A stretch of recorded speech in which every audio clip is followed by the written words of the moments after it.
Siamo le solite, la Regione Veneto è l'ultima regione a presentare il bilancio. Questo gravissimo ritardo, siamo la maglia nera, ultimi in Italia, altro che primi, caro Zaia, è la dimostrazione dell'inefficienza di questa giunta regionale, incapace di stare al passo con i tempi, incapace di dare risposte ai mondi delle associazioni di categoria economica. Siamo ultimi anche perché Zaia non c'è mai, scriveremo alla trasmissione Chi l'ha visto, al 97% di assenze in consiglio regionale, qualsiasi lavoratore che avesse il 97% di assenze verrebbe licenziato in tronco con un calcio nel sedere. E lui invece è ancora qui a raccontare storie e non a dare fatti, perché chi governa la regione dovrebbe fare fatti. Basti guardare le 3-4 questioni che abbiamo posto con forza. La questione del lavoro innanzitutto, sono migliaia e migliaia di giovani veneti che se ne vanno all'estero a cercare lavoro. Noi chiediamo che i migliori cervelli vengano tenuti qui, inseriti nel sistema produttivo delle piccole e medie imprese come segno di innovazione, come segno di lavoro verso l'esportazione. Il trasporto pubblico locale, ma è possibile che in tutte le altre regioni il sistema metropolitano ferroviario regionale funziona da anni e nel Veneto no? Non siamo ancora arrivati a concludere il primo stralcio, il secondo stralcio è finanziato al 5% e si vedono i risultati. Proteste da parte dei pendolari, figuracce internazionali come è avvenuto nei giorni del carnevale con gente lasciata ai piedi dei treni.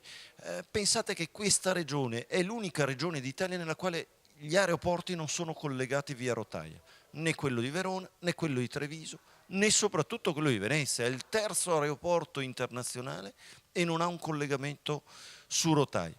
Ma sono altre le questioni che vogliamo porre, come la questione del sistema idraulico. Non è possibile che ogni pioggia questo Veneto rischia di andare sotto. Ogni volta dobbiamo stare in tensione sperando che gli argini tengano.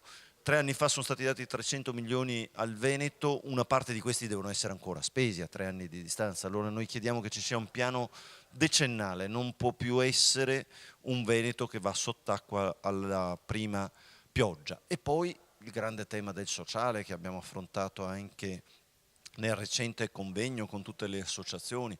Non è possibile che si taglino le risorse per i non autosufficienti, non è possibile che non ci sia un euro sulla questione delle grandi povertà, delle situazioni di grande disagio nei confronti della lotta alla tratta e alla prostituzione. Quindi crediamo che su questo ci debba essere un'inversione di marcia. Il Partito Democratico farà la sua battaglia dentro a questa finanziaria, dentro questo bilancio, ma soprattutto la faremo fuori da queste aule, tra la gente, tra i cittadini, tra le associazioni, per iniziare a costruire un Veneto civico, un Veneto diverso rispetto a quello che ci lascerà in eredità la destra, la Lega e il PDL, e costruiremo l'idea di un Veneto nuovo, di un Veneto che non faccia più debiti.